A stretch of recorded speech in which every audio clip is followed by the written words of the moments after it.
Hi, boys and girls. So today we're going to talk about soft C and soft G. Okay, so letter C can sound like S when it's followed by an E in a word. So let's take a look at that.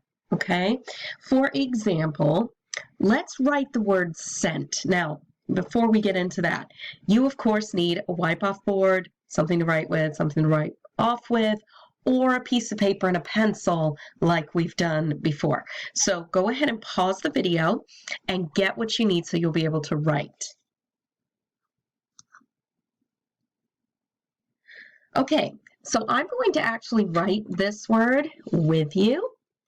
We're writing the word sent, but it is not the I sent a letter in the mail. It is I have a penny, which is 1 cent. And that cent is spelled differently.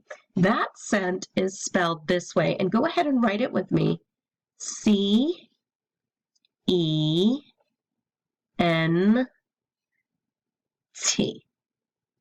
Okay? And you can see, I'll let you finish, sorry. Okay, you can see that the C in this word is in fact followed by an E. Remember what I said in the beginning, that letter C can sound like S when followed by an E. So that we can see happening here. Scent, right? Because the C is making the S sound. Okay, so I'm going to give you another couple of words to write with that C-E combination. And we can practice thinking about that when we spell the words. So go ahead and erase this one or find another spot on your paper. And I want you to pause the video and then write the word cell. And I'm talking about the cell in your body. So my cell is fighting very hard right now. Cell. Go ahead and pause the video and write cell. Okay, so cell in the body does not start with the letter S. Cell in the body starts with the letter C, right? Cell.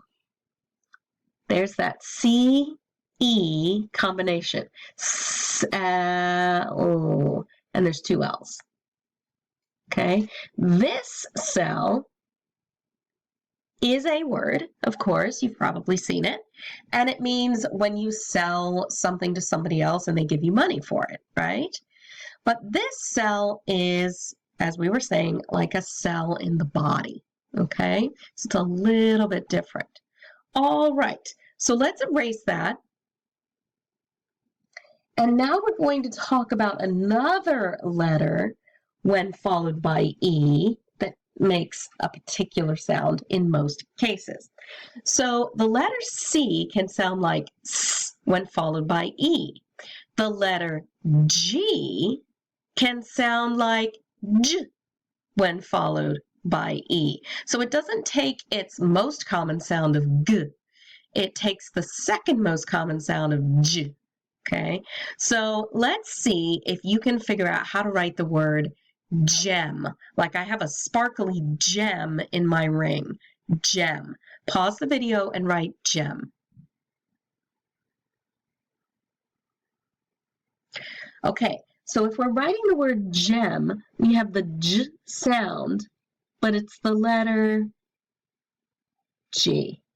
And then we have that following E, because remember we're saying anything that precedes an E or comes before an E is going to have the sound changed if it's a C or a G. So Z. And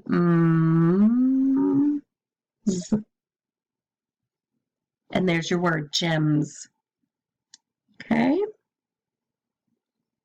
So I'll give you a minute to write that and think about how this letter is now affected because the E is there and it's making the J sound, right?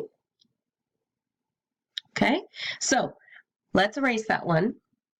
And now I'm going to give you another word, and this one might be a little tricky, but it gives you something to think about. See if you can write the word age. Think about the rules we've just been talking about with the E in words. And can you write the word age? Go ahead and pause the video and write it, please. Okay, so let's think about that. Age. Age. Does that look right? No, that's not a word, right? Unless you're saying it's your friend AJ and we would need uppercase. But we're not saying that. We're saying age. So J isn't working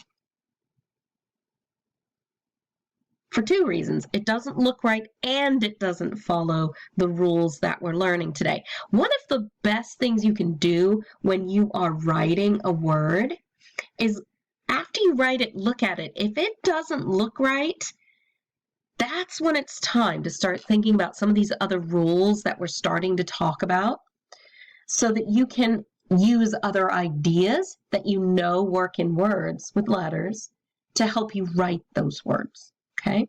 So this is the correct way to spell age, right? And it's got that letter G that's making the J sound because the silent E is here. Now, if we put a P at the beginning, let's go ahead and write a P, everybody. What do you get? Page, right? Okay, let's change the P into a C. If you're on paper, you can erase, or you could even write it again with a C instead of a P. There, okay? But let's put a C there. Now what do we have? Go ahead and say it out loud. That's right. Cage. So you can begin to see with other words how these rules kind of stay solid.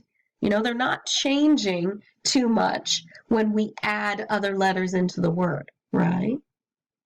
So let's erase this word, okay? And we're going to do one more.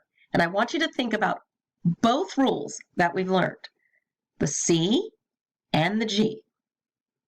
Write the word race. I won the race with my friend.